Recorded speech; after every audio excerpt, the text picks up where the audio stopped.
Seja bem-vinda à nossa aula, seja bem-vindos a quem estiver vendo a aula gravada. Infelizmente, tem alguns alunos que já me mandaram que não poderia estar aqui agora, mas não tem problema, essa aula está sendo gravada para quem puder assistir depois. Eu estarei sempre aqui para atender a quem está online, a quem não está online, todo mundo.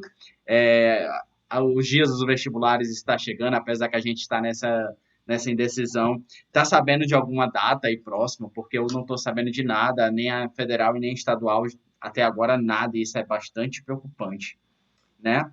Mas a gente precisa caminhar porque não podemos parar, né não? Então vamos para frente. Ok, vamos lá.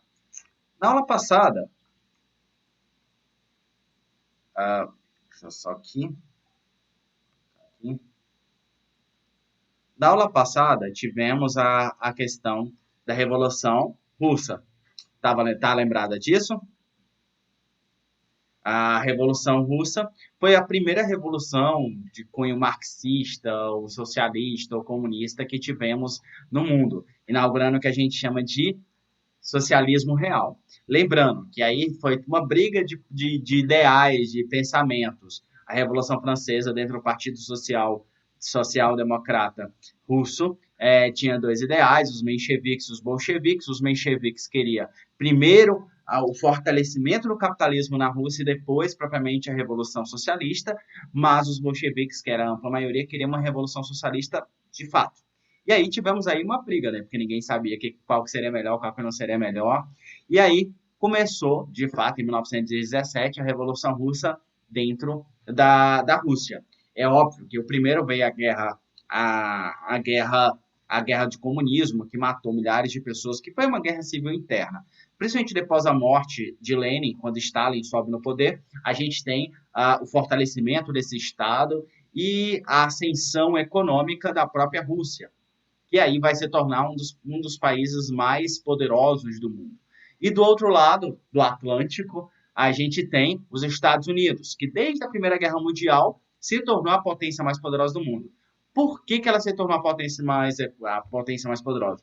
A Europa, que eram os países, França, Inglaterra, e a própria Alemanha estava arrasada por causa da guerra. Então, deixando espaço para uma nova potência emergir. Surgindo assim os Estados Unidos. Ali, a nossa querida, é, principalmente Nova York, sendo a capital mais poderosa do mundo e a cidade mais poderosa do mundo. E isso, obviamente, trouxe várias mudanças no planeta. Por isso, eu começo esse slide. A gente viu toda a questão socialista, toda a questão da Rússia. Mas e o capitalismo? A gente viu tantas coisas grandiosas acontecendo na Rússia. A Rússia saiu de um país feudal, de monarquia absolutista, para uma grande potência de economia planificada, uma economia socialista. Isso, como eu já citei, em cima de sangue de muita gente. Mas como é que estava propriamente o resto do mundo? Esse resto do mundo estava com algumas questões diferentes. Vamos falar a segunda maior potência econômica na época, que era os Estados Unidos. Né? Aí você está vendo uma mulher, obviamente, em pleno século XX, sentada em um carro, que era um dos produtos comerciais mais chiques e mais fortes. É tipo o iPhone 11 hoje em dia era um carro desse, tá ligado? Era algo assim era algo muito desejável ter um carro. E aqui nesse caso é uma foto dos Estados Unidos do século XX, aliás, dos anos 20. Se você estiver assistindo aí a novela que está passando agora, meu Deus do céu, a que está passando neste momento, inclusive, que eu não estou lembrando o nome dela agora, ela se passa durante os anos 20 no Brasil. E aí você pode notar diversas vezes, eles citam os Estados Unidos como grande exemplo.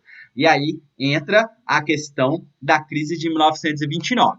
Como é que essa crise de 1929 ela vai surgir? Ela tem um motivo. Esse motivo é definido, por exemplo, realmente aconteceu isso, o Hudson não tem mais o que falar. Não, não tem. A gente tem até hoje pessoas falando disso diversas vezes, a gente não sabe por qual motivo de fato aconteceu a crise de 29, mas ela aconteceu e arrastou para o buraco todo mundo capitalista, principalmente o que estava mais ligado aos Estados Unidos, inclusive o próprio Brasil. Vamos entender só um pouquinho do contexto, o contexto dessa crise de 1929. O primeiro ponto desse contexto, obviamente, é a Guerra Fria, a Primeira Guerra Mundial. Vamos lá. Primeira Guerra Mundial, centro das finanças mundiais foram transferidos dos Estados Unidos. O que era então a Inglaterra, que era a potência econômica por causa da Revolução Industrial, passou a ser os Estados Unidos. Os Estados Unidos, mano, não sofreu nada na Primeira Guerra Mundial. Não teve guerra no seu território, não perdeu pessoas. Ela só mandou gente para a Europa, basicamente, mas não perdeu muita coisa. E enquanto a Europa estava sendo devastada, os Estados Unidos está enfiando produto industrializado no mundo inteiro. E aí se torna a potência econômica. Enquanto as dívidas internacionais da Europa aumentavam, os Estados Unidos tornavam-se o maior credor do mundo. O que é credor? O banco se tornou os Estados Unidos. Todo mundo começou a pedir dinheiro para os Estados Unidos. E essa é a grande diferencial. Os Estados Unidos começa a ser, ele começa a fazer uma rede que todo mundo está devendo a ele.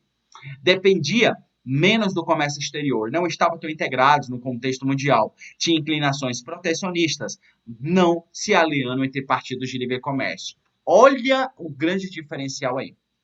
A economia dos Estados Unidos, igual muita gente fala, a economia dos Estados Unidos estava aplicando liberalismo, não sei o que lá. Não. Eles aplicavam protecionismo. Protecionismo é fortalecimento da economia interna ao máximo possível. Vamos exportar o máximo possível e importar o mínimo possível. Então, estou importando isso, eu quero produzir nos Estados Unidos, então, para exportar. Eu quero produzir porque eu quero que o meu povo utilize os meus produtos e o resto todos os outros utilizem a minha indústria, tá ligado? Se liga, isso é praticamente uma China de hoje. E aí, então, os Estados Unidos o governo começa a impulsionar a economia o mais rápido possível, principalmente financiando bancos, financiando tudo. Aí os Estados Unidos começam a socar dinheiro e fazendo as pessoas consumirem o máximo possível. E aí, então, entra o que a gente chama de American Way Life, ou, traduzindo, o jeito americano de viver. O jeito americano. Todo mundo queria ser americano nos anos 20, chamado nos anos dourados. Se liga aí. World Highland Start of Living. O mundo quer o jeito melhor dos Estados Unidos de viver. E é muito icônica essa foto, porque ao mesmo tempo que está mostrando uma família branca, rica, dentro de um carro, super feliz, mostrando que é o jeito americano lindo de se viver, tem uma fila de pessoas desempregadas, uma fila de comida, bem no meio à crise de 29. E quem é que mais sofreu com a crise de 29? Novamente, infelizmente, a gente tem as pessoas de origem preta sofrendo, são os que mais vão sofrer nessa crise de 1929, porque era eles a maioria dos empregados. E é eles que vão ser demitidos e vão sofrer bastante. Beleza. Olha aí, American Way of Life. Era como os Estados Unidos estavam vendendo a sua imagem, meu povo. Olha, se liga. Muita comida, muita felicidade, muitos filhos e uma família rica e branca. Era o que os Estados Unidos vendia para as pessoas na época, para o mundo. Olha como o capitalismo é legal, olha, somos legais, olha, temos comida, temos escolha, que é a principal coisa. Quem estava financiando isso? Principalmente o governo. O governo financiava muito essa propaganda dos Estados Unidos que estava sendo vendida para todo mundo. Beleza. Fim dos anos 1920. Plena, aí começa a coisa, ela começa a andar, obviamente, após o final da Primeira Guerra Mundial, em 1918, 1919, os Estados Unidos vai ter o seu boom. No começo dos anos 20 até 1925, 26, os Estados Unidos está muito bem, cara, vendendo para geral, muito bem, as famílias americanas super felizes e tudo mais. E aí você entra em 1927, a coisa começa a enfraquecer. 1928, a coisa já não está muito bem. Mas quando chega 2029, mano, o trem pipoca feio. É tipo 2020, só questões econômicas. É o que é mais doido, porque aí isso vai ferrar a vida de todo mundo. Beleza. No final de 1929, assim, a segunda metade, né? A gente tem uma plena euforia econômica. Cara, todo mundo falou assim, mano, isso aqui vai ser maravilhoso, vamos vender, vamos comprar, comprar. E os americanos começam a comprar e começam a vender para geral e todo mundo está vivendo essa euforia. No entanto, a mesma Europa, que era a principal compradora de produtos dos Estados Unidos, começa a melhorar a situação financeira. Ou seja, as indústrias da Inglaterra começam a melhorar. Começando a melhorar, para que eu vou comprar produtos industrializados de outro país. Vou comprar do meu país, né? E aí começa a diminuir os compradores estrangeiros. E aí começa a sobrar dentro do mercado. A agricultura, tida como a mais mecanizada do mundo, inundada de alimentos, inundava os alimentos, os mercados internos e externos. Beleza. A agricultura dos Estados Unidos, que era toda mecanizada, e até hoje uma das indústrias mais mecanizadas do mundo, exportava comida para geral. Exportando, exportando, exportando, e exportava bastante. As indústrias funcionavam a todo vapor, transformando as pessoas comuns, principalmente as de classe média, em consumidores compulsivos. Quem nunca assistiu, né, no Discovery Channel, eu acho que passava no Discovery Channel, os acumuladores, isso era muito comum nos anos 20, muita gente acumulava, essa questão de um consumo completamente absurdo, que a gente vê, se você já viajou para os Estados Unidos, ou se você quer viajar, você vai ver muita questão de consumismo, é muito forte nos Estados Unidos, e ele iniciou nos anos 20. E aí começa a chamada crise de superprodução. Lembrando que essa superprodução, existe alguns historiadores que colocam que a culpa é do livre mercado, que esses donos de indústrias superproduzirem e não tinham depois para quem vender, e depois isso não tinha nada a ver com o Estado. Outros vão colocar a culpa completamente no Estado, porque é o Estado que impulsionava essa produção. Beleza? O Estado que impulsionava essa produção. E aí você tem duas visões diferentes. Beleza, vamos lá. Produziram mais do que a capacidade de consumir, é o primeiro ponto. Obviamente, os principais compradores vai ser a Europa, ela vai conseguir se levantar e aí deixando essa superprodução dos Estados Unidos, os Estados não vai perceber que as pessoas começaram a comprar e vai manter o mesmo ritmo de produção. E aí, quando vai perceber, mano, você tem um estoque lotado. É tipo, você tem uma rua, você chega lá, você é o único supermercado nessa rua e tudo tá vendendo, vendendo, vendendo, vendendo, vendendo. Aí, de repente, abre 2, 3, 4, 5, 6, 7, 8 supermercados nessa mesma rua. O que que vai acontecer? As pessoas vão comprar menos. Você vai pensar que as pessoas vão comprar e vai lotar seu supermercado, vai começar a vencer. A maioria são produtos perecíveis. E aí começa o problema propriamente dito. Dificuldade dos países europeus em exportar mercadorias para os Estados Unidos devido às tarifas protecionistas. As pessoas, porque normalmente o que acontece com os mercados? O mercado, o livre comércio. Eu exporto para você, você exporta para mim. Eu te vendo o que você não tem, você compra e você me vende o que eu não tenho. Isso é livre comércio. Só que os Estados Unidos praticavam o protecionismo, aumentavam os produtos importados, que a gente chama de impostos o máximo possível e deixava ali de lado os produtos internacionais. Então, a galera comprava dos Estados Unidos, mas não conseguia exportar para os Estados Unidos. O que é que aconteceu? Se eu não conseguir exportar para você, obviamente, eu vou produzir o que eu preciso. E aí começava a parar de comprar dos Estados Unidos, causando assim uma diminuição da importação norte-americana. E, obviamente, o atraso de pagamento de dívidas. Essa galera que não conseguia mais vender o tanto que vendia há 2, 3 anos atrás, vai começar a atrasar dívidas e vai atravessar os boletos. Os boletos foi chegando, não era boleto, era carne na época, né? Mas vai chegando boleto, essa galera não vai conseguir mais pagar e, obviamente, que gera uma crise.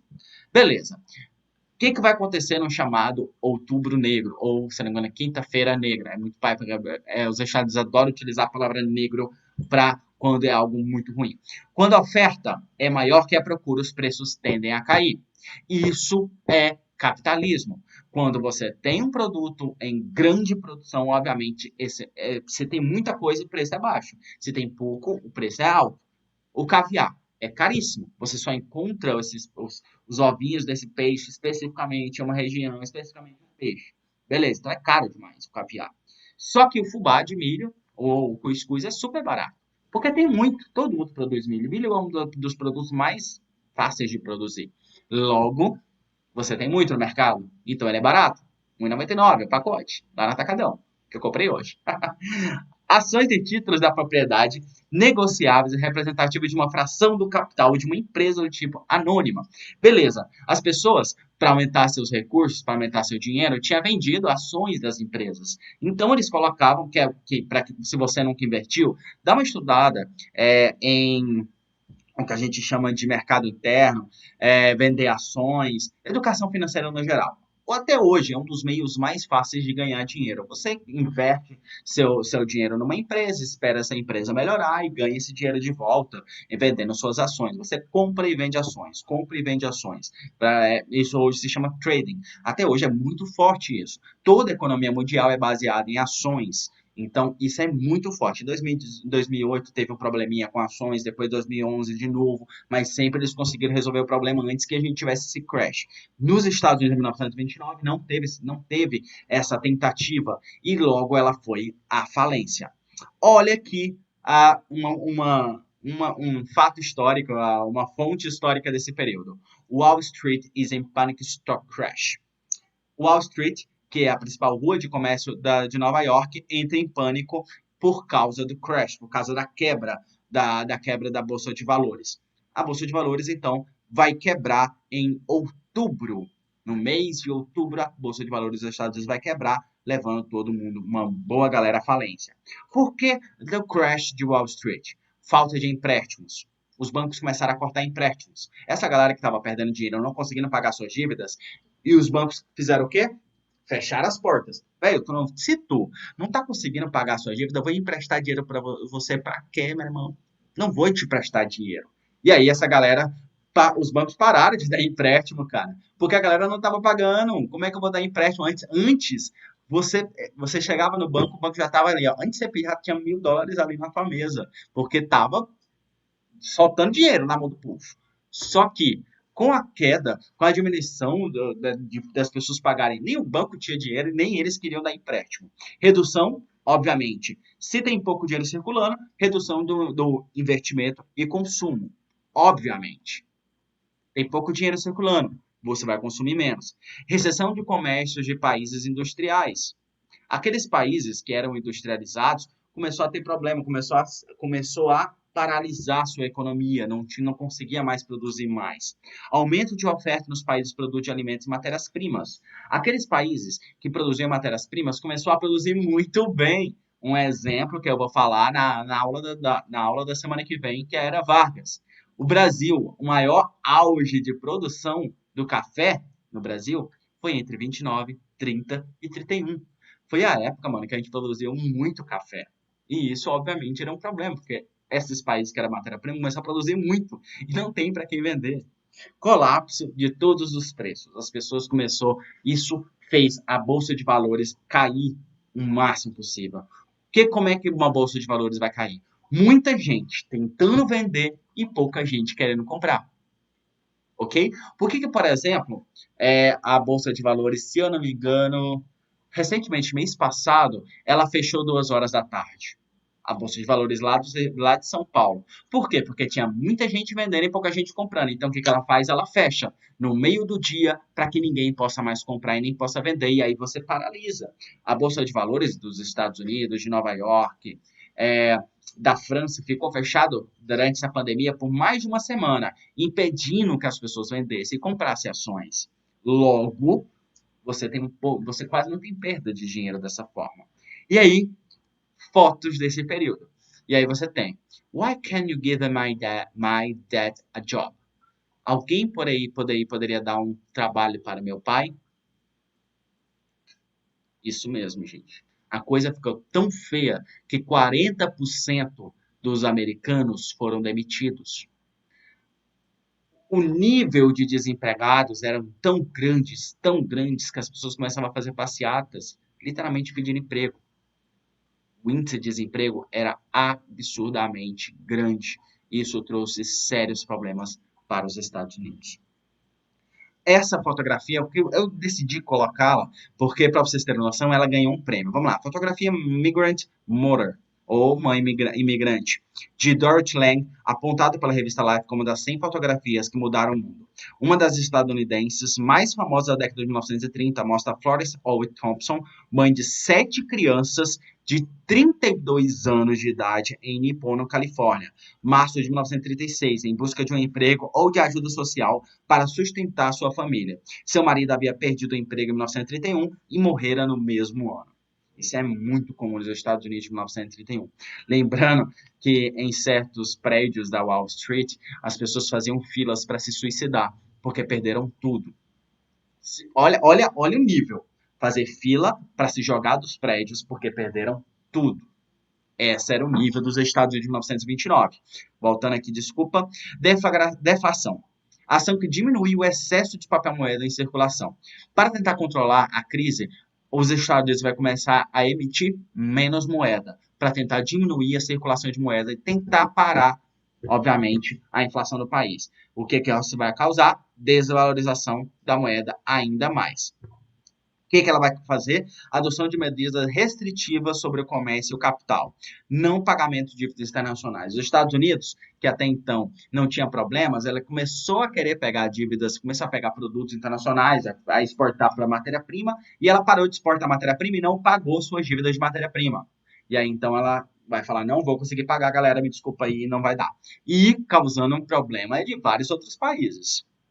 O que vai acontecer? A depressão mundial. Então, algo que aconteceu em 1929 nos Estados Unidos, obviamente, como é o país mais poderoso do mundo e era o mais rico do mundo, vai causar um problema gigante. Todo mundo que tinha uma relação próxima dos Estados Unidos comprava produtos dos Estados Unidos ou vendia produtos dos Estados Unidos, porque os Estados Unidos não produzia tanta matéria-prima. Por exemplo, o principal comprador de café do Brasil era os Estados Unidos. Se os Estados Unidos não estão comprando, o que acontece, meu povo? Quebra. E aí acontece a depressão mundial. Depressão, queda. Beleza, desemprego maciço no mundo inteiro. Fome aumenta no mundo inteiro. Uma miséria aumenta no mundo inteiro. O que é miséria? A pessoa ganha menos do que consegue se sustentar. Ressentimento nacional rondando novamente a Europa. Beleza? Porque alguns países também, a crise dos Estados vai puxar para baixo alguns países europeus. Alguns países onde a democracia estava mais fragilizada, as pressões conseguiram levar a poder regimes políticos fascistas ou muito próximo ao fascismo. Então, alguns países que tinha sido levado para baixo por causa da recessão de 1929, vai aumentar a ideia de nacionalismo. Se liga, o nacionalismo vai crescer ainda mais. E outros países onde não conseguia fazer a ideia do nacionalismo, vai adotar um outro sistema, tanto totalitário quanto o nazismo e o fascismo, que é o socialismo real. Por quê? Porque enquanto os mundos capitalistas estavam na bosta, você tem a União Soviética, que estava muito bem, obrigado. Estava em franco crescimento. Todo mundo gostou de falar, epa, então, o que a Inglaterra, o que a União Soviética está fazendo vale a pena? É bom? Bora aplicar também. E as pessoas começaram a aplicar isso também. As regras do jogo. Políticas econômicas têm como objetivo o plano de emprego, a estabilidade de preços, o crescimento econômico e o equilíbrio no balanço dos pagamentos. A consequência seria aumentar a riqueza nacional e promover o bem-estar da população. E aí você tem. A economia, ela não é feita para os ricos. Por mais que a economia capitalista é uma pirâmide, a galera de cima é sustentada pela galera de baixo, a galera de baixo precisa estar muito bem para que essa galera de cima esteja muito bem. Não faz sentido a galera de cima querer que a galera de baixo fique na merda. Porque se a galera de baixo tá bem, ela compra mais e deixa a galera de cima mais rico. Essa é a ideia do capitalismo. E aí, o que os Estados Unidos começou a fazer? Os Estados Unidos começou a criar um pensamento de o que a gente precisa fazer para melhorar a situação do nosso país. E aí, então, ela precisava para aumentar a riqueza nacional, precisa pensar em bem-estar dessa população, principalmente da população mais pobre. Então, vamos tentar ajudar essa população mais pobre. Fazendo o quê? Dando emprego. Uma outra foto bastante icônica que eu gosto muito é esse cara vendendo o carro dele por apenas $100. Estou vendendo este carro porque quebrei. Perdi tudo no estoque, no mercado de estoque, mercado da Bolsa de Valores. Olha a tristeza dele. Ele está vendendo o carro por $100 porque ele perdeu tudo. Deve-se evitar. Então, e aí eles falaram, beleza, precisamos aumentar o bem-estar social. Precisamos evitar desemprego por suas consequências sociais e por causa de diminuir a produção do consumo. Se tem uma galera bastante desempregada, o consumo vai diminuir. Então a gente precisa dar emprego para essa galera. A galera precisa estar bem empregada porque ela precisa comprar. A inflação, pois, reduz o poder aquisitivo da moeda, que coincide com a alta geral dos preços. Se liga? A inflação, pois diminuir então impedir que a inflação aumente, pois ela reduz o poder aquisitivo da moeda, que coincide com a alta geral dos preços. Excesso de importações sobre as exportações, desequilíbrio que reduz a renda nacional e o nível de empregos. Se você tem mais importa do que exporta, isso vai trazer um sério problema para você. Mas também, se você mais exporta do que importa, também traz um problema. Então, o que os Estados Unidos vai começar a fazer? O que os Estados Unidos vai começar a fazer? Pode ir. Pode passar. O que os Estados Unidos vai começar a fazer? Ela vai começar a tentar equilibrar essa balança comercial. Olha aí essa imagem. Essa imagem é bastante famosa. Estados Unidos, programa ou programa de trabalho. Era a ideia dos Estados Unidos, produzir mais. Como é que ela vai produzir mais? Ela vai deixar o mercado andar livremente, só que o que ele vai fazer? Ele vai dar emprego para os americanos. Isso mesmo. Então, o que ele vai fazer? Ele vai, os estados, pessoas, vamos produzir, vamos fazer pontes, vamos fazer grandes empreendimentos, dando emprego para a população. Essa população vai ganhar mais? Ela vai ganhar mais? E aí vai poder consumir mais. E aí surge a ideia do New Deal, ou também chamado de Novo Acordo. Programa de ação desenvolvido pelo governo do presidente Franklin Delano Roosevelt de 1933 a 1945, com o objetivo de resgatar o crescimento econômico. Intervenção dos setores econômicos e financeiros. Então, eles vão intervir ainda mais nos setores econômicos e financeiros, tentando controlar ao máximo essa economia, para que essa economia possa produzir, mas com cuidado. Intensificação de vigilância sobre as atividades bancárias e as operações da bolsa. Então, o governo vai começar a controlar mais a bolsa de valores. Regulamentação das atividades das associações operárias e dos sindicatos. Então, ela vai conseguir controlar os sindicatos e esses sindicatos vão fazer acordos com o governo e com as empresas e ali o governo vai mediar tudo isso. Mudança no curso da economia por meio de distribuição de encomendas oficiais de empresas. Os Estados Unidos vai precisar fazer comércio. Ele vai ter que comprar produtos, obviamente. Obviamente vai de quem vai comprar? Das empresas americanas. Então vai movimentar todo o comércio. Frente de trabalho para a realização de obras públicas. Então ela começou a contratar muitas pessoas, mas muita gente começou a se tornar funcionário público temporário, deixando bem claro, temporário. E aí essas pessoas vão trabalhar para as empresas, para o governo e tudo mais, e vai movimentando a economia, diminuindo a, a, o, o desemprego. Gente, desemprego é coisa séria. Por isso que a gente tem que estar de olho 24 horas, porque o desemprego causa um problema nacional gigantesco. Subsidiava terras em repouso, então começou a dar terras para as pessoas produzirem, terras que não era consumida, não estava lá jogada as traças, vamos dar terra para as pessoas produzirem mais. Seana legal, de 40 horas o pagamento do salário mínimo. Então, eles produziram a ideia de salário mínimo também, começaram a empregar a questão do salário mínimo, e pelo menos a pessoa trabalhava 40 horas semanais para ter salário mínimo. Lembrando que eu não posso explorar desse trabalhador também, porque ele precisa de tempo para consumir. Então, eu não posso explorar desse trabalhador o máximo possível, porque ele vai ter que consumir também. E a política de abertura de empresa, principalmente para fora. Abandono de princípios liberais. Alguns princípios liberais serão abandonados. Lembrando que isso é questionável em alguns historiadores. O que vai ser? Intervenção governamental na economia, que vai começar a se tornar real. Grandes obras implementadas pelo governo. Políticas deflacionárias do governo, diminuição das importações, então eles vão tentar diminuir mais as importações, porque devido à crise, devido a vários problemas, eles vão diminuir um pouquinho mais as importações.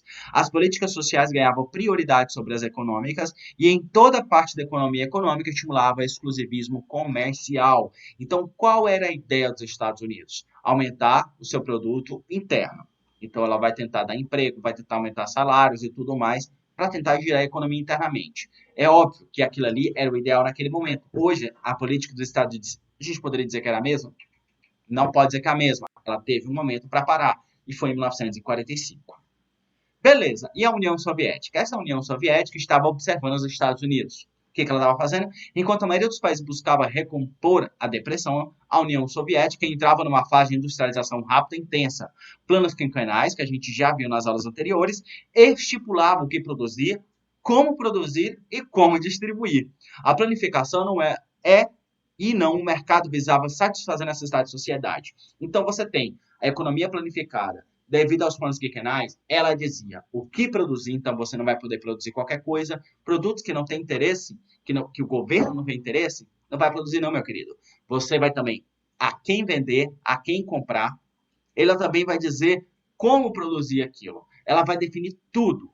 A gente poderia muito bem dizer que a economia da China não é mais planificada, é um misto entre economia liberal e economia planificada. Mas a União Soviética aplicou bem a economia planificada, que é uma economia clara socialista. Beleza? Alguma dúvida? Estou aberto aí para dúvida. Qualquer coisa você use o seu microfone e fala, professor, eu tenho uma dúvida que eu te respondo essa dúvida. Beleza? Então, gente, a Grande Depressão foi isso. Basicamente, a queda da Bolsa de Valores causada pela superprodução. Beleza? Superprodução. Por causa de problemas do mundo inteiro. Esse problema é que o mundo se estabilizou e parou de comprar dos Estados Unidos. Os Estados Unidos se ferrou, quebrou e levou o mundo capitalista inteiro para o buraco. É óbvio que eles perceberam e melhoraram a situação antes da questão piorar cada vez mais. Qual a lição que a gente tem que levar da queda da Bolsa de Valores de Nova York? Obviamente, a solução é sempre o trabalhador. Dá emprego para o trabalhador. É o trabalhador que sustenta a economia, meu povo. É o trabalhador. Vamos lá ver um pouquinho, bem pouquinho, de gripe espanhola. Por que eu decidi? Normalmente, poucas vezes é citado gripe espanhola. No entanto, a gente está em uma época de pandemia. Qual foi a última pandemia? A gripe espanhola. Por isso que eu decidi colocar um pouquinho de gripe espanhola aqui para que vocês pudessem ter uma base do que é a gripe espanhola. Vamos lá, então. E aqui é o hospital da Espanha, o hospital de campanha da Espanha durante esse período. Vamos lá. A gripe espanhola foi o nome que recebeu a pandemia do vírus influenza que espalhou pelo mundo entre 1918 e 1919. Os historiadores e especialistas da área da saúde até hoje não sabem o local exato mas tem ideia de onde o novo tipo de gripe surgiu. O surto aproveitou-se da Primeira Guerra Mundial e espalhou-se rapidamente pelo mundo, causando a morte a cerca de 50 milhões de pessoas, embora algumas estatísticas falem até 100 milhões de mortos. Gente, infelizmente, no comecinho da pandemia, eu fiz uma live sobre isso com uma professora de história, só que naquela época não se salvava lives, então infelizmente eu perdi essa live, não tenho mais como resgatar essa live. Mas depois eu posso passar para vocês, umas 2 semanas, 3 semanas atrás, eu fiz uma live também sobre doenças. E aí vocês podem pegar isso como informação. Então ela vai falar bastante sobre doenças. Também teve uma live que eu fiz com um professor de biologia falando sobre vacinas e vírus e tudo mais. Peguem essa live, assistam essa live também, que vai te ajudar. Ela também está salva lá no meu Instagram. Mas aqui na foto a gente vê duas damas da época com suas máscaras tampando o seu rosto, porque da mesma forma que hoje a gente tenta proteger, o vírus que causou a gripe espanhola é muito parecido com o vírus do coronavírus. Qual a diferença? O coronavírus tem mais poder destrutivo que em alguns lugares, pelo menos ele tem mais poder destrutivo, mata mais pessoas do que o influenza da gripe espanhola. Mas, poxa, se a gripe espanhola tem esse nome, por que não? Por que a gripe. Aliás, primeiro, por que a gripe espanhola tem esse nome? Que é uma das grandes chaves que muitas vezes pode cair na hora. Beleza. A gripe espanhola é esse nome porque foi uma gripe que surgiu na Espanha? É errado. Os historiadores sabem que a gripe espanhola não surgiu na Espanha, mas recebeu esse nome em razão à forte divulgação da imprensa espanhola. Ou seja, a Espanha foi o primeiro país a falar: Ei, galera, tem uma gripe nova aí, tá matando gente. Por que que ela fez isso? Vamos lá. Na época em que a doença espalhou o mundo, passar pela Primeira Guerra Mundial, ela vai ter toda essa fase de se espalhar, só que o mundo estava em guerra. Ninguém estava querendo saber de doença. Beleza? As grandes potências ocidentais estavam envolvidas no conflito havia anos. Por essa razão, a imprensa desses países sofria forte censura, isso porque dificultava as notícias da gripe espanhola. Por que dificultar essas informações sobre a gripe espanhola? Gente, você está numa guerra, e aí de repente você fala, ei meu povo, esses soldados que estão lá na guerra se matando, a gente sabe como é que foi a guerra da Primeira Guerra Mundial, quanto essa galera sofria. Gente, tem uma gripe aí matando geral. Olha o quanto isso poderia causar um problema psicológico, um problema de desanimar, a galera desanimar mesmo durante uma guerra. Então a galera falou assim: não vamos falar de gripe, não vamos falar de doença, deixa o povo lutando, porque depois a gente vê o que a gente faz. Mas vamos fingir que essa gripe não existe. Ok. Assim, esses locais passaram a censurar notícias relacionadas com a doença. Como a Espanha não estava envolvida diretamente na guerra, não havia necessidade de censurar a imprensa, e assim, as notícias sobre a enfermidade pararam a partir do que a imprensa espanhola noticiava. Foi por essa razão que a pandemia recebeu o nome de gripe espanhola. Então, por que a gripe espanhola recebeu esse nome? Porque surgiu na Espanha. Por quê? Porque a Espanha não estava envolvida em guerra, ela não tinha problema nenhum em falar, então ela foi a primeira a falar: ei, galera, tem uma doença espalhada por aí. Por isso que a gripe espanhola recebeu esse nome. Mas a gripe não surgiu, o vírus não surgiu na Espanha. E isso é uma coisa que a gente sabe.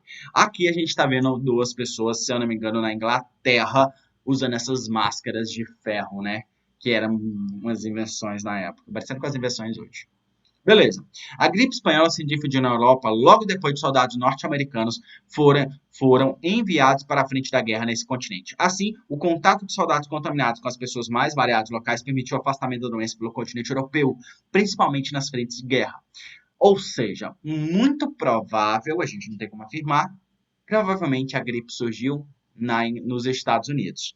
Surgiu nos Estados Unidos, aí ela foi para a Europa por causa de soldados dos Estados Unidos e se espalhou por toda a Europa por causa de soldados dos Estados Unidos. No entanto, isso só se descobriu depois. Por isso que as pessoas estão preocupadas hoje em saber onde surgiu esse vírus. Por isso que a gente hoje, com a informação que a gente tem, não pode falar, o vírus surgiu, o vírus é vírus chinês. Não surgiu na China. A China foi a primeira a notificar tardiamente, mas foi a primeira a notificar. Mas o que a gente sabe? Que esse vírus já está circulando desde o ano passado. Em novembro, provavelmente, esse vírus já estava em Florianópolis. Em novembro. Vamos lá, então. A gripe espanhola se espalhou em ondas de contágio entre março de 1918 e maio de 1919. Entre essas ondas, a segunda inicia em agosto de 1918. Foi a pior delas, pois foi a mais contagiosa, causando milhões de mortes de pessoas. Aqui a gente está em um campo de futebol, se eu não me engano, da França. É onde as pessoas estão em aglomeração, só que com máscara. Isso porque veio a primeira onda, beleza, todo mundo, bora usar máscara, bora fazer álcool gel, bora melhorar a higiene, não bora fazer aglomeração, beleza. Começou a cair a onda de contágio, começou a cair a onda de morte, a galera, oba, vamos abrir o comércio, tá tudo de boa, vamos sair. Quando pensa que não, mas ele veio uma outra onda. E essa segunda onda foi muito pior do que a primeira, porque duplicou o contágio, porque a galera estava pensando que estava de boa, mas não estava, e matou mais gente ainda. Por quê? Porque na segunda onda o vírus já tinha causado uma mutação. A gente tem que lembrar que vírus ocorre mutação rápida. E ele automaticamente foi direto para cima das pessoas, matando muito mais gente. Os historiadores acreditam que a gripe espanhola tenha chegado no Brasil em setembro de 1918, ou seja, na segunda onda. Portanto, durante a segunda onda da doença. A princípio, a imprensa brasileira não deu grande importância para o surto, mas à medida que a doença foi se espalhando, os desdobramentos, problemas ganharam repercussão. Quando a doença chegou no Brasil, a imprensa falou: isso não vai dar em nada, não. Isso é doença de país frio, é doença de país lá pro hemisfério norte, então isso não vai matar muita gente aqui, não. Vamos ficar de boa, galera, vamos se manter normal, porque nada isso não vai causar. No entanto, a gripe ganhou uma força tremenda no Brasil, principalmente após 1918. Para vocês terem noção, um dos presidentes que morreram de gripe espanhola foi um brasileiro. A gripe espanhola no Brasil afetou até mesmo Rodrigues Alves, vencedor das eleições presidenciais de 1918. Doente, ele não pôde tomar posse em novembro de 1918 e acabou falecendo em janeiro de 1919. Estima-se que ao todo a gripe espanhola tenha causado a morte de 35 mil pessoas aqui no Brasil. 35 mil pessoas morreram no Brasil em 3 anos. Para você ter noção. O coronavírus já triplicou isso em duplicou 35, 35, 70. Não, duplicou isso em 5 meses. Então, o coronavírus matou no Brasil, em 5 meses, o que a gripe espanhola não matou em 2 anos. Ok? Olha aqui como que a Gazeta, depois que o surto realmente ficou feio, olha como saiu nos jornais. O Rio é um vasto hospital. O povo sofre horrores na exploração. Não há médicos, não há remédios. a invasão da influência espanhola, a desídia criminal do governo, porque o governo não estava empenhado suficientemente em melhorar a vida das pessoas, o governo não empenhava-se em melhorar, em trazer hospital de campanha, não tinha médico suficiente, não tinha remédio. Cara, tava ferrado, o mundo tava ferrado, assim, as pessoas estavam temendo muito. E aqui vocês já devem ter dado uma olhada nesse recorte de jornal, que é Conselhos ao Povo de Inspeção de Higiene. Vocês vão lendo, além do português, que é muito diferente do português de hoje, vocês vão ver que é muito parecido com o que a gente tem hoje. Evite aglomerações, não faça visitas às pessoas, tomar cuidado com higienizar nariz e tudo mais. Ela ainda passa alguns remédios caseiros ali, tomar com prevenção alguns remédios, evitar fadiga e excesso. O doente, quando ele percebe sintomas, ele tem que se isolar, evitar causas que podem causar resfriamento, e as pessoas idosas devem aplicar-se de mais rigor, ainda mais com os cuidados. Então, aqui, o problema já era. Então, a maior parte que se impulsionou a informar as pessoas sobre a doença foi mais dos jornais no Brasil, não foi nem muito do governo. Ok? Muita coisa parecida com hoje, né? Muita coisa parecida com hoje. E a gente tem que prestar muita atenção nisso, principalmente os vestibulares da federal e da estadual. Se liga nisso aí. Federal e estadual, vocês precisam ter muito cuidado para na hora de fazer o levantamento sobre a gripe espanhola. Beleza? Vamos lá, governos totalitários, nazismo e fascismo. Deixa eu só ver quantas horas de aula a gente já tem. Nós estamos em 40 minutos de aula. Olha, vai dar tempo sim, gente. Vai dar tempo. Muito feliz por isso. Porque isso vai resolver. Eu estava morrendo de medo de não dar tempo, mas vai dar tempo. Alguma dúvida? Se tiver dúvida sobre a gripe espanhola, mande para mim aí. Vamos lá então. Governos totalitários, nazismo e fascismo. A gente teve governos totalitários só na Alemanha e na Itália? Não tivemos só na Alemanha e na Itália. A gente teve em vários locais do mundo. Então a gente tem que se preocupar também com isso. No entanto, os mais famosos vai ser o nazismo e a Itália, porque eles que vão fomentar a crise da Segunda Guerra Mundial. Beleza? Essa Segunda Guerra Mundial que a gente vai ver daqui a algumas semanas. Vamos lá então? Os dois maiores demoniões dos anos 30 foi esses dois aí. Benedetto Mussolini e Adolf Hitler. O que está aí com o negócio na cabeça, lembrando que esse símbolo é um símbolo do Império Romano, porque Mussolini queria transformar a Itália em um Império Romano, beleza? Um novo Império Romano que ele queria. Mussolini, que era o fascista da italiano, e Hitler, que é o antissemita da Alemanha. Hitler acreditava que o alemão era o povo ariano. Não é que era do signo de Ares, não. O que é o povo ariano? É uma raça superior, uma raça muito superior de humanos. Lembrando que a ideia na época era de raças, a ciência falava isso. Somos divididos em raças, somos divididos em raças. E aí tinha raças melhores e raças inferiores. Qual que era a ideia de Hitler? Eliminar raças inferiores que atrapalhavam a evolução humana, principalmente a evolução do próprio alemão. Vamos lá aqui? O nazifascismo. Definição. O totalitarismo é um sistema de governo em que todos os poderes ficam concentrados na mão de um partido político, ou governo que considera líder ou chefe da nação, controlando, segundo suas vontades, todas as atividades sociais, econômicas, políticas, culturais e religiosas.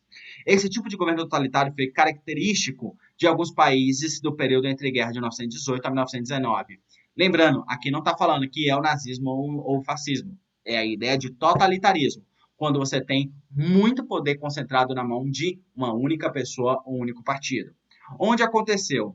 Principalmente Itália, Alemanha, Portugal, Espanha, mas eu colocaria aqui também a União Soviética, porque a União Soviética também é totalitária. Características. Vamos entender as características do nazifascismo. Nacionalismo extremo. Uma das primeiras contas. O que é nacional? Aí você tem dois termos que é muito comum e as pessoas misturam bastante. O patriotismo e o nacionalismo.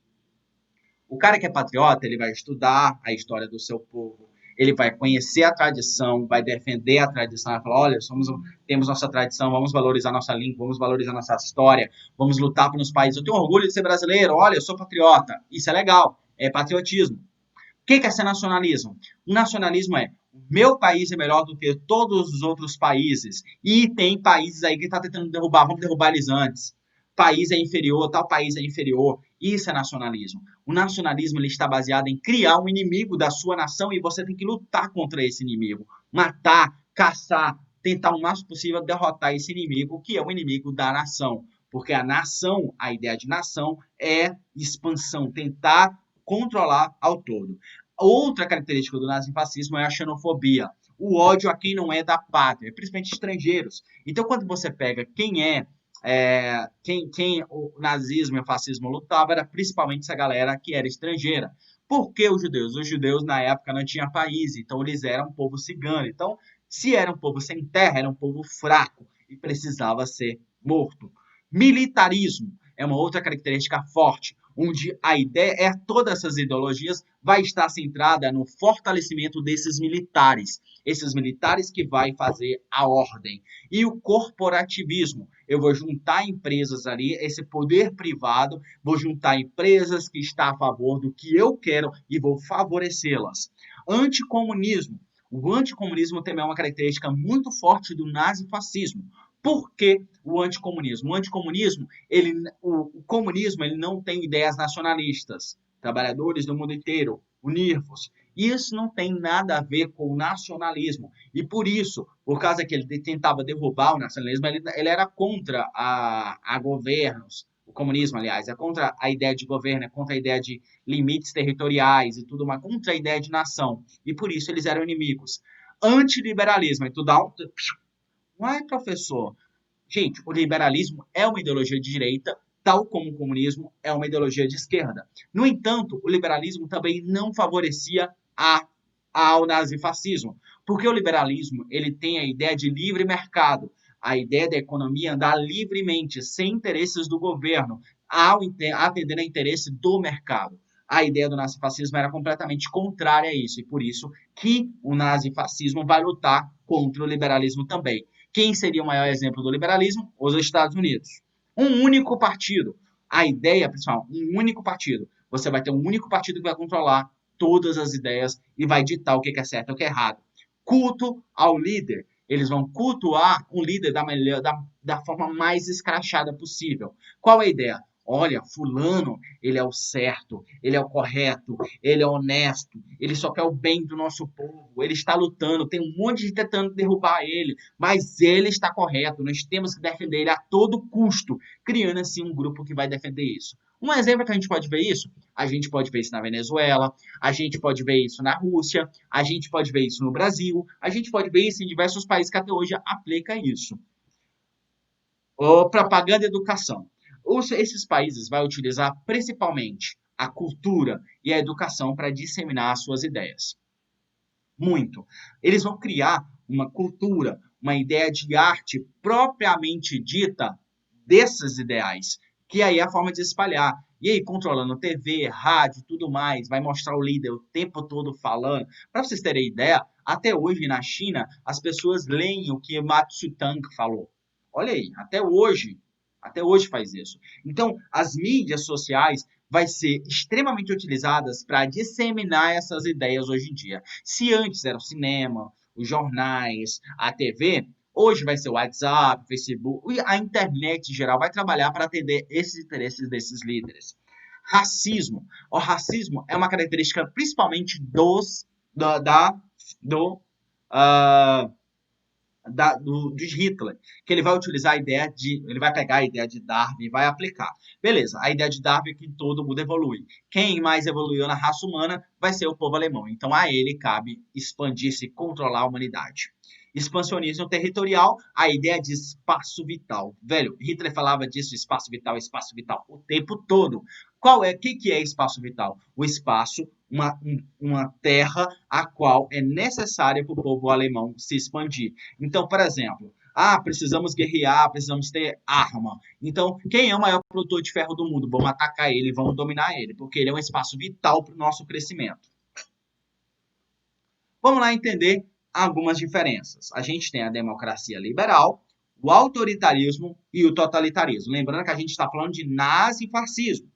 Beleza, o que é uma democracia liberal? Governos eleitos pelo povo, vários partidos políticos, liberdade individual e liberdade econômica. Um governo autoritário. O que é um governo autoritário? O governo é um ditador que governa de acordo com os interesses da elite. Isso é autoritarismo.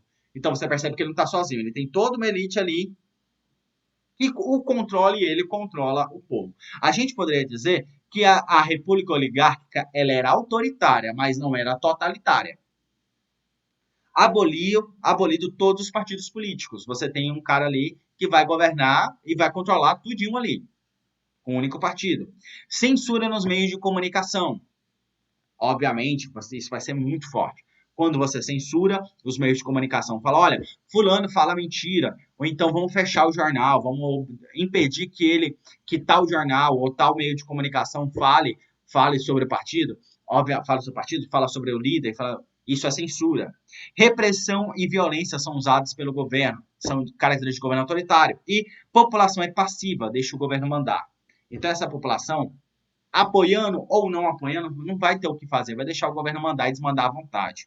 No totalitarismo, a gente tem algumas diferenças. País comandado por um líder. Então você tem um líder, esse líder não tem ninguém acima dele, ele não está ligado a ninguém, ele está lá em cima. Ele chegou lá e ele manda e desmanda à vontade. Há um único partido político, todos os outros são abolidos, igual ao autoritarismo. Censuras no meio de comunicação, igual ao autoritarismo. Repressão e violência são usados pelo governo, igual ao autoritarismo. E busca mobilizar a sociedade pela propaganda, diferente do autoritarismo. Enquanto o autoritarismo tira todo o poder da massa, o totalitarismo vai fazer com que essa população apoie esse governo. Como? Usando diferentes meios. Comunicação, favorecendo essa população de alguns modos. Então, por exemplo, a gente daqui do Brasil olha para o Maduro e fala, cara, isso é um absurdo, esse cara é um ditador, é um vagabundo, como é que ele pode controlar tanto assim? Só que a galera lá da Venezuela tem muita gente que apoia esse governo. Da mesma forma que tinha muita gente que era favorecida por Hitler e apoiava o governo de Hitler. Isso é um fato, gente. Por quê? Esses caras, eles vão ser totalitários, eles vão ser controladores das massas e vão fazer essas massas pensar igual eles. Vamos lá? Causas que fez com que o nazifascismo se expandisse. Obviamente, crise da Europa após a Primeira Guerra Mundial. Então, a Europa vai entrar em crise e aí esses países vão estar destruídos e isso vai ser primordial para essa ideia de expansionismo, para essa ideia, o nazifascismo vai ter ali no seu campo, que é a pobreza, a desgraça e tudo mais, o campo ideal para o seu crescimento. A crise econômica dos Estados Unidos de 1929. Os Estados Unidos saem como o país mais rico, a ideia e a imposição dessa American Way of Life, que era utilizado pelos Estados Unidos para mostrar que todo mundo tinha que ser igual a eles, depois a crise de produção. Isso vai desgastar a imagem dos Estados Unidos e vai aumentar uma imagem do nacionalismo, esse nacionalismo que vai crescer na Europa. Queda da Bolsa de Valores, que é a Grande Depressão que vai puxar o mundo inteiro para baixo, e os Estados Unidos param de dar empréstimos, o que vai aumentar ainda mais a crise de alguns países europeus, principalmente da Alemanha.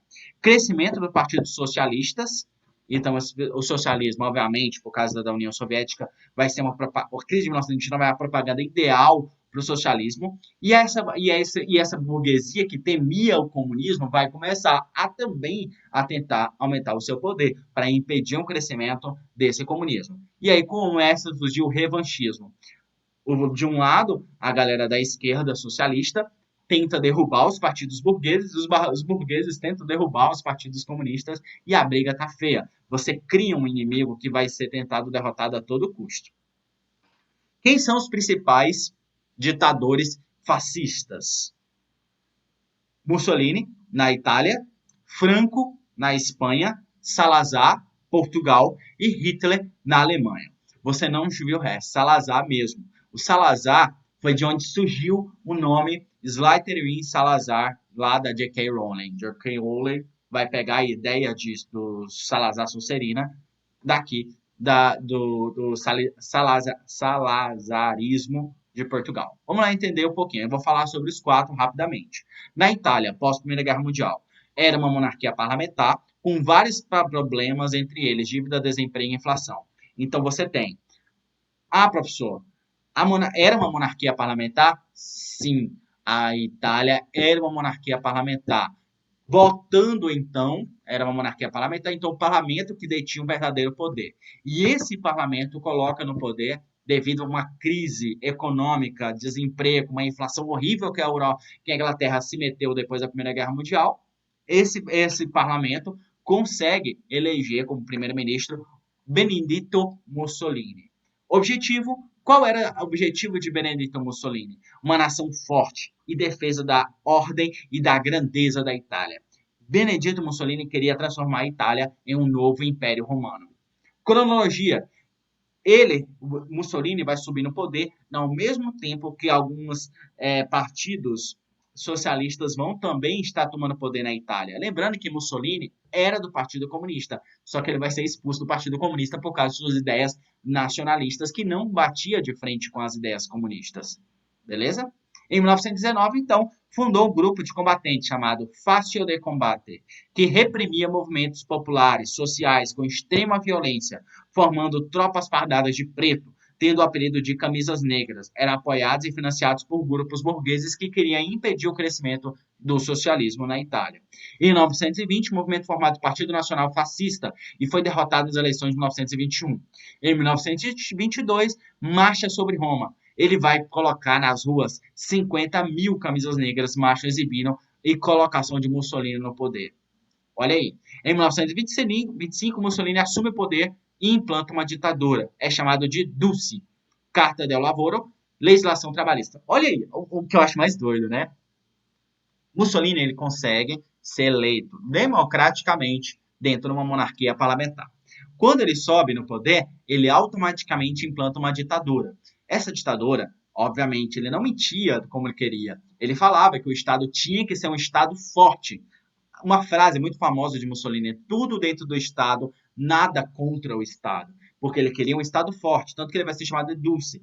E aí ele vai criar, para tentar impedir o crescimento do socialismo, do comunismo na Itália, a Carta del Lavoro, que é a nossa CLT. Inclusive, a CLT criada por Vargas tem muita coisa parecida com a Carta del Lavoro de Mussolini. Qual era a ideia principal? Qual era a ideia principal? Impedir que tirar a base ideológica dos partidos comunistas e socialistas, mas atendendo ideais a qual eles queriam. Tratado do Latrão, criação do Estado do Vaticano, que dá ao governo de Mussolini o reconhecimento e apoio da Igreja Católica. Foi aí que se cria o Estado Vaticano, que é o menor país do mundo. O Vaticano é um país dentro da Itália, dentro da cidade de Roma, para quem não sabe. E aí vai se tornar um país dentro de outro país. Detalhe, e aí a Igreja Católica vai apoiar Benedetto Mussolini. Perseguição de opositores, especialmente comunistas, fechamento de partidos, controle do ensino e comunicação, ênfase do patriotismo e treinamento físico. Por quê? Porque eles queriam se tornar a novo Império Romano. Então necessitava de um apoio do partido, necessitava de um controle de ensino e comunicação, necessitava da ênfase ao patriotismo e nacionalismo. Em 1936, reforço do neocolonialismo. E aí, então, ainda a gente está vivendo ainda o imperialismo. Essa Itália fascista vai tentar invadir territórios de outros países europeus, mas também vai tentar invadir territórios que até então eram independentes, no caso da Etiópia. Ok? Vamos para o nazismo. Alemanha, pós-guerra Primeira Guerra Mundial, fatores que levaram à sucessão do nacionalsocialismo. Lembrando, como é que é o nome do partido nazista? Partido dos Trabalhadores Nacional Socialista.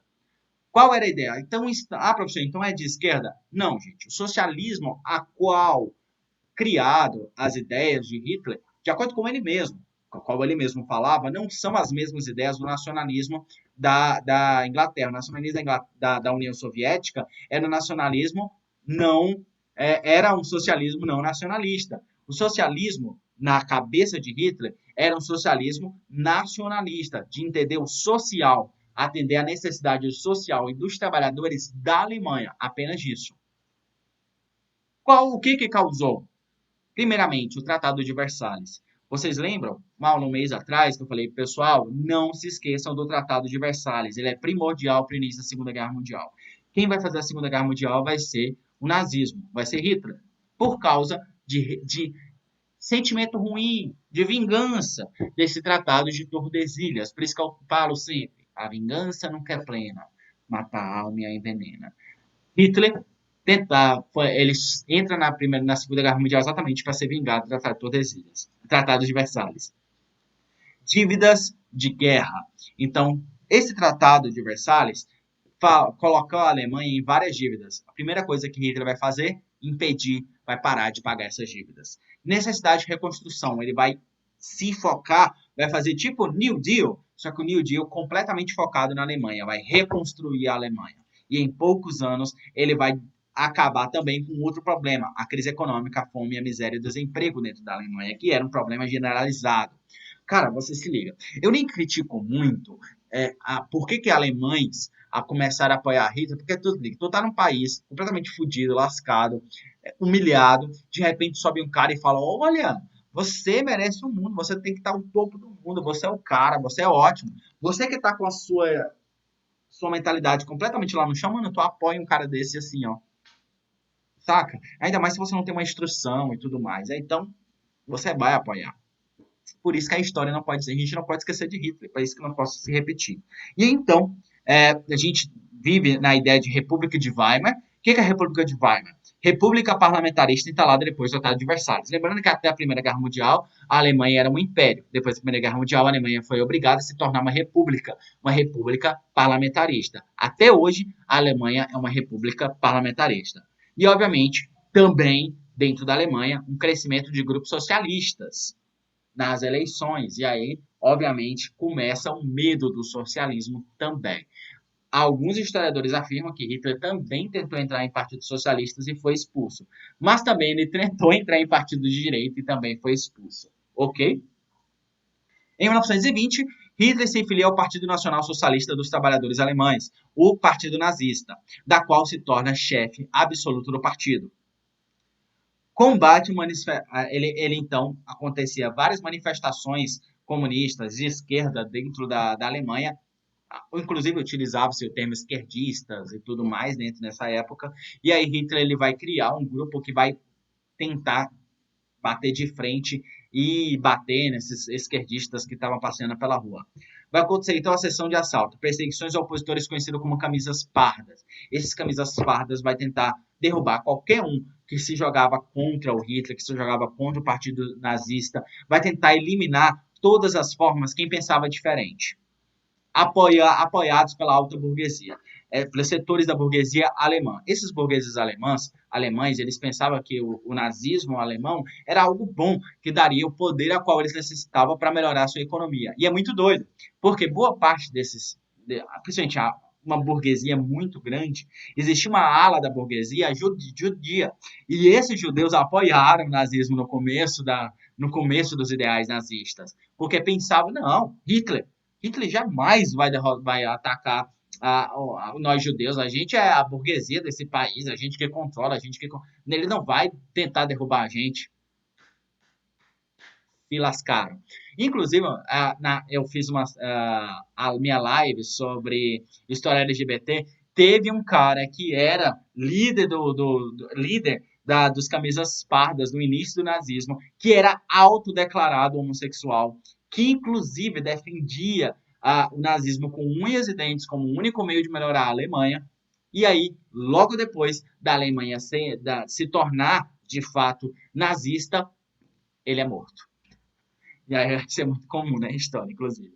Derrotados, só que nesses primeiros anos, até 1920, mais ou menos, eles são derrotados nas eleições parlamentares. Então acontece o chamado Putsch de Munique, que é o golpe fracassado dos nazistas. Hitler ele vai ser preso, ele tenta dar um golpe em 1923, tentar tomar o poder, só que ele é derrubado, ele não consegue fazer isso, então ele vai ser preso e ele escreve o livro Mein Kampf, que é minha luta, que ele vai colocar dentro desse livro os princípios básicos do nazismo. E até hoje, se você quiser conhecer o nazismo, quiser conhecer, saber o que é, leia Mein Kampf. Por isso que a gente fala que o nazismo não é de esquerda, não é socialista, Porque o próprio Hitler escreveu dentro do livro dele que não era de esquerda. Superioridade da raça ariana eram umas ideias do nazismo. O povo alemão descendia de uma raça pura, superior. Se já era superior, é a ela que caberia controlar o mundo. Antissemismo, perseguição aos judeus. Por que perseguição? Os judeus, eles eram chamados de porcos, eles eram vistos como pessoas que só sugavam dos outros países, eles eram vistos como gente ruim, eles eram vistos como, foi a galera que matou Jesus, eles eram vistos como extremamente azarados. É, tipo assim, que só pensa em dinheiro, dinheiro, dinheiro, dinheiro, aquela gente suja, ruim. Sabe aquela questão de gente ruim mesmo? O judeu é ruim, o judeu de gente é ruim. Então, para a gente melhorar a situação, a gente tem que eliminá-los. Expansionismo, aliás, fortalecimento do Estado, o Estado soberano personalizado na ideia de Führer, o Führer, que até falava que Hitler inauguraria um novo período de monarquia, um novo império dentro da Alemanha, porque ele seria o novo rei alemão, por isso que era chamado de Führer, que é o líder supremo. Expansionismo, a ideia de conquista de espaço vital, então eles vão aumentar cada vez mais. Não cumprimento do Tratado de Tordesilhas, ele vai quebrar o Tratado de Versalhes, aliás, tudo na cabeça do Tratado de Tordesilhas, que a gente acha isso. Mas o Tratado de Versalhes ele vai quebrar, não vai deixar não crescer mais, então ele vai tentar impedir o máximo possível. Em 1932, então, com a crise de 1929, chegando à Alemanha, essa crise, os nazistas vão se fortalecer e conquistam 1/3 do parlamento alemão. Em 1933, Hitler é nomeado chanceler, que é primeiro-ministro, que hoje é a Margaret Market, é o nome dela, agora vai ser, em 1933 era Hitler.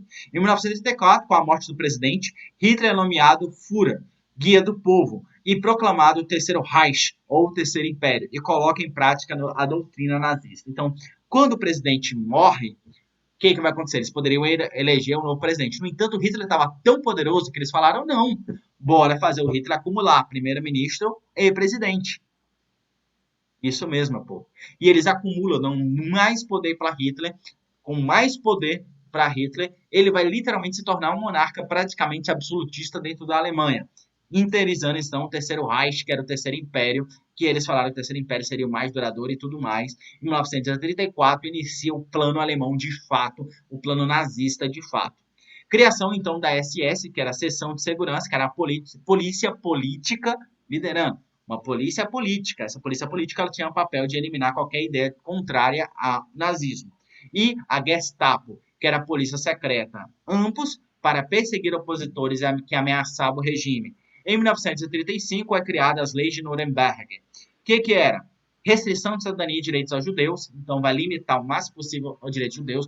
Os judeus eram obrigados a andar com insígnias judias para mostrar que ele era judeu. Esses burgueses, judeus burgueses, começaram a perder suas empresas e começaram a ficar pobres. Quem era do alto escalão, homossexual, seja lá o que for, começou a cair, começou a ser morto. Cara, um alemão poderia espancar, matar, estrupar um judeu que ele não seria preso, ele estava dentro dos seus direitos. Proibição de casamento entre judeus e não judeus, para impedir com que os judeus sujassem o sangue alemão. Noite dos Cristais. O que são as Noites dos Cristais? 500.700 estabelecimentos judeus, entre 267 sinagogas, foram depredados como no prenúncio posterior ao Holocausto. Acontece, a Noite dos Cristais é muito famosa, porque eles foram literalmente todos os empreendimentos judeus foram destruídos. As vitrines foram quebradas, sinagogas foram destruídas, livros judeus, livros que eram contrários às ideias nazistas, foram completamente destruídos. E aí, então, aqui, mais do antissemismo. Olha aí, alemães não cumprem de judeus. Era a placa bem. Alemães não comprem de judeus. Então a ideia, não vamos comprar de judeus mais. Olha aí, sinagoga sendo queimada, uma fábrica sendo destruída, uma alemã usando uma placa no pescoço, foi obrigada no meio da rua com essa placa no pescoço. Sou uma porca, dormir com um judeu. Ela era casada com um judeu e aí ela foi obrigada a estar nas ruas com essa placa. Placas que normalmente eram ostentadas em escolas, essas coisas que estão fora judeus. E ali um prédio de judeus sendo destruído.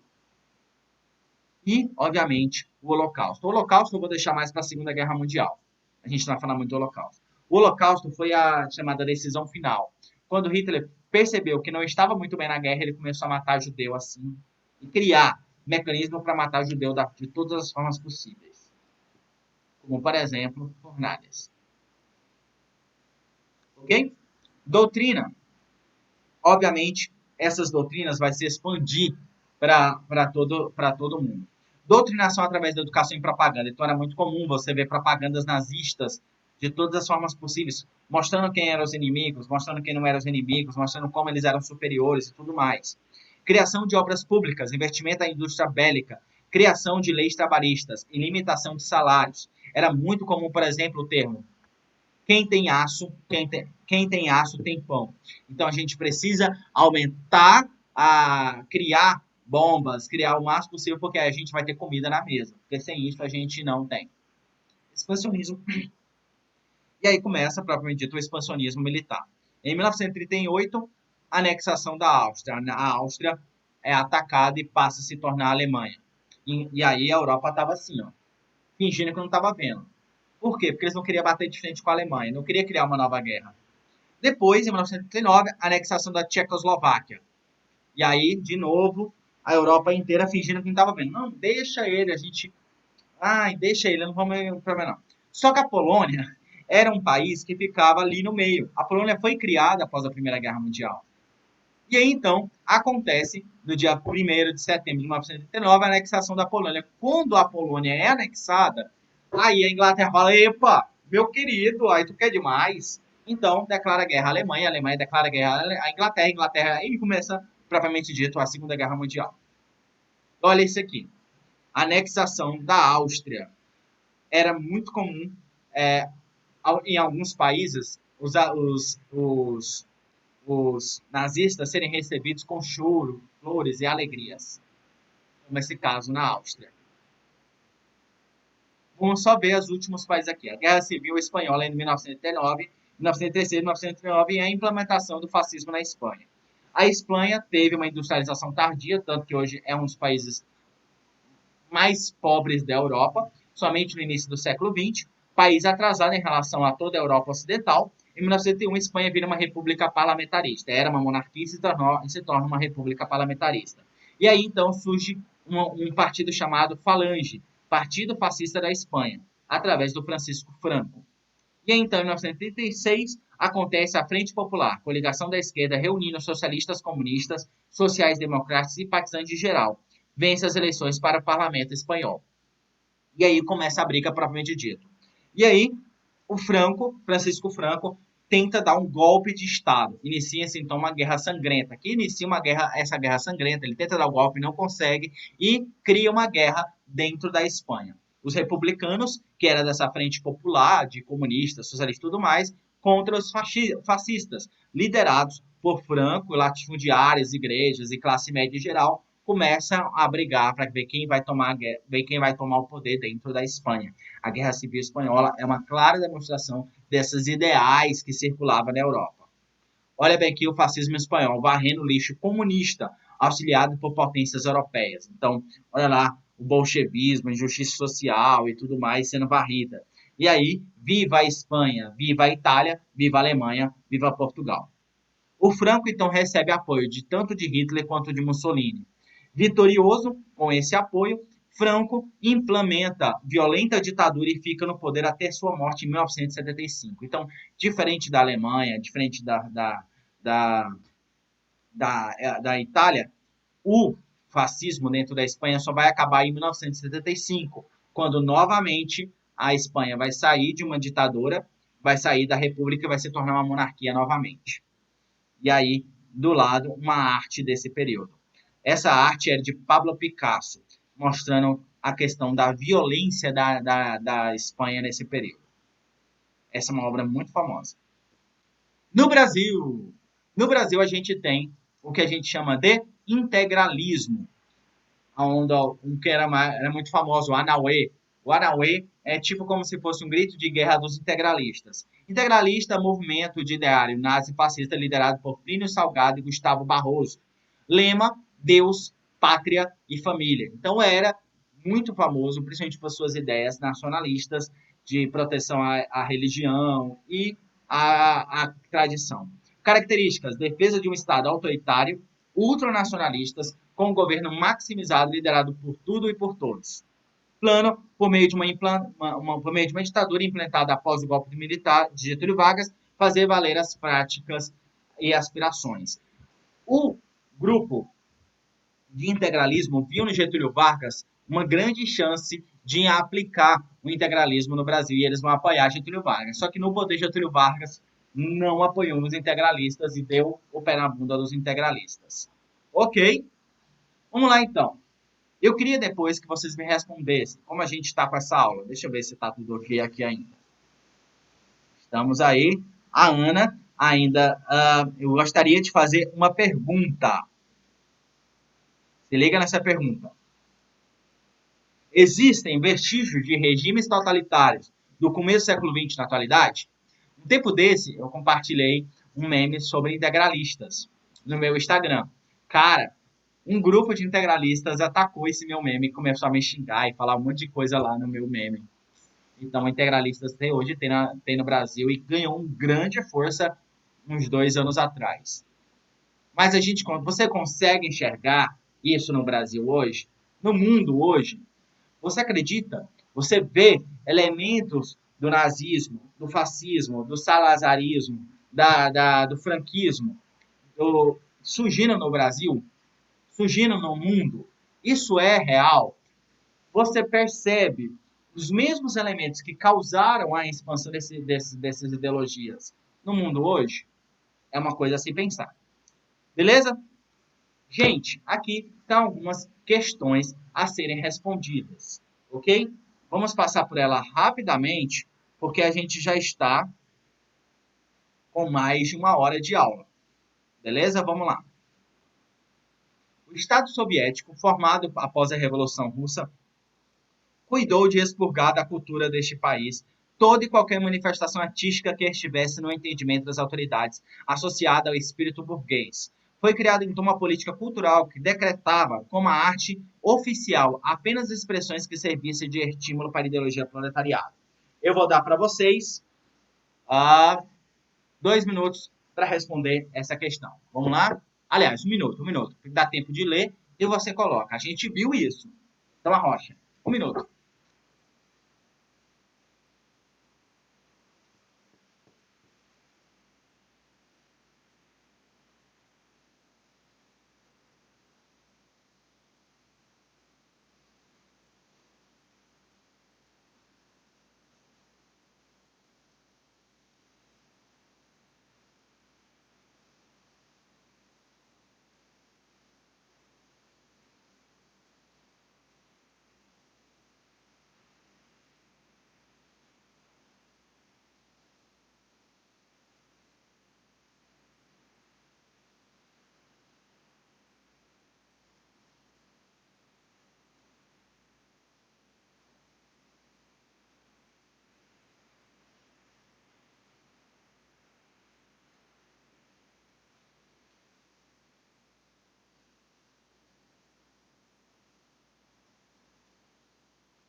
Ok, pessoal.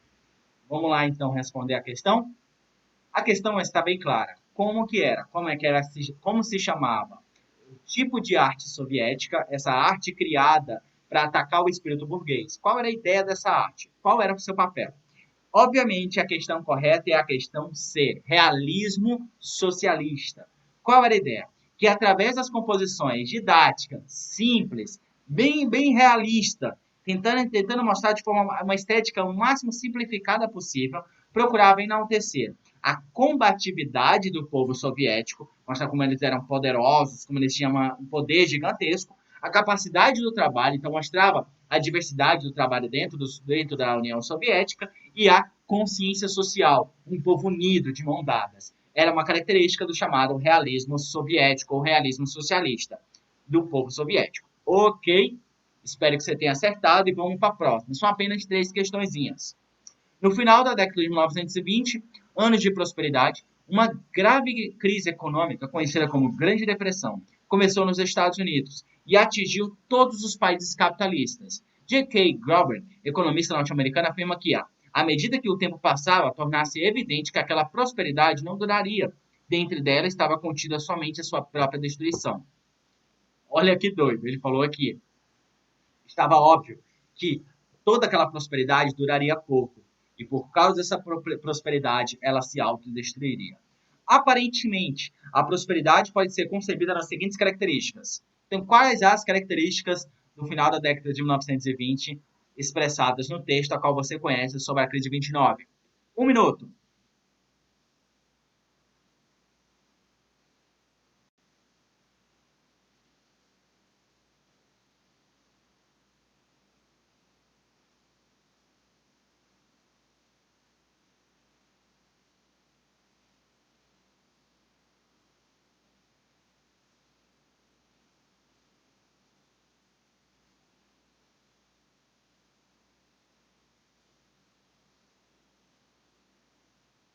Essa está bem fácil. Vamos lá.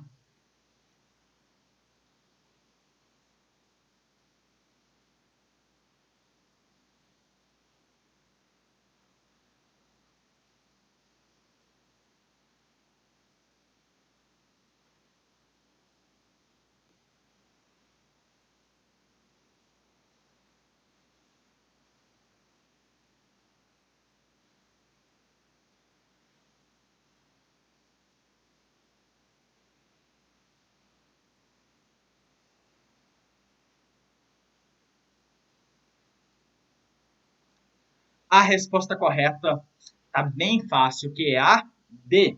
A crise de superprodução, a especulação desenfreada na bolsa de valores e a queda da renda dos trabalhadores. É a que mais está, obviamente, fazendo relação a esse problema causado na crise de 29. Ok? É uma coisa que a gente falou bastante. Superprodução é um dos principais motivos. Especulação desenfreada. Colocou-se mais à venda do que tinha para comprar. E a queda da renda dos trabalhadores. Os trabalhadores começaram a comprar cada vez menos, diminuindo o poder de compra. Vamos lá, entendeu? A última questão, e eu coloquei especialmente do Enem. Os regimes totalitários da primeira metade do século XX apoiavam-se fortemente na mobilização da juventude em torno da defesa de ideais grandiosos para o futuro da nação. Nesses projetos, os jovens deveriam entender que só havia uma pessoa digna de ser amada e obedecida, que era o líder. Tais movimentos sociais juvenis contribuíram para a implantação de um sistema, de uma sustentação do nazismo na Alemanha, do fascismo na Itália, na Espanha e Portugal. A atuação dos movimentos juvenis caracterizam-se a. Pelo sectarismo, pela forma violenta e radical que enfrentava a posição de regime. Eu vou deixar vocês lerem. Valendo um minuto. Qual que é a resposta correta? Um minuto, pessoal. Movimentos juvenis. Como que eles colocavam na cabeça dessas pessoas jovens as ideias do nazismo e do fascismo?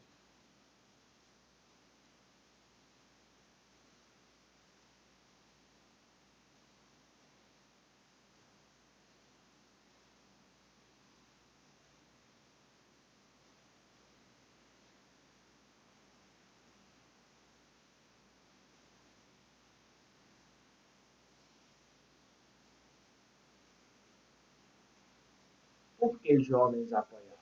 Vamos lá. Será que eles apoiaram o nazismo?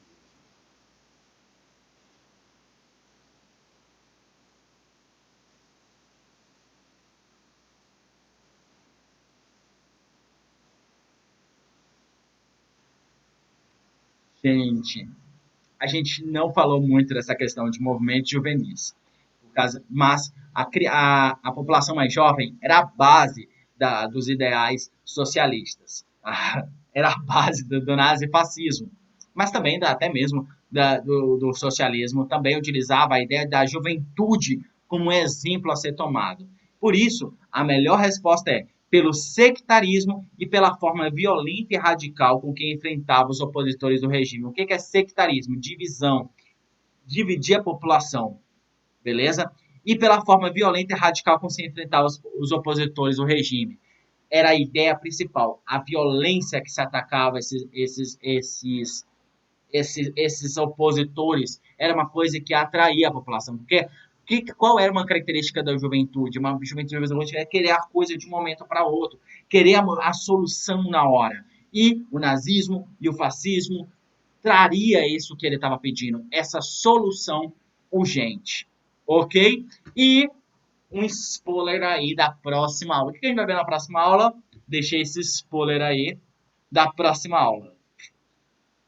Uma referência à aula de agora e na próxima aula. A próxima aula é sobre o quê? Vargas olhando o Hitler e o Mussolini fala, gostosos. Aí Vargas o quê? Gostoso? Quis dizer ceboso, odeio eles. Porque mostra que Vargas, ele flertava muito com o nazismo e com o fascismo. Inclusive, não aceitou judeus entrar no Brasil e mandou muitos judeus para fora do Brasil. E implementou várias características do fascismo no Brasil. Mas, ao mesmo tempo que ele fazia isso, ele lutava contra o nazismo e o fascismo. Por quê? Porque ele estava do lado dos Estados Unidos na Segunda Guerra Mundial. Mas vamos deixar a Segunda Guerra Mundial para a próxima, passando essa próxima na aula na próxima. Porque a próxima aula é sobre Vargas. Vamos conhecer um pouquinho como que Vargas toma o poder, como que ele está no poder e como ele coloca o Brasil como uma das grandes forças da América Latina. Beleza? Então, espero que vocês tenham gostado dessa aula e possa, qualquer coisa, mande uma mensagem bem que com certeza eu vou tentar te responder da melhor forma possível. Beleza?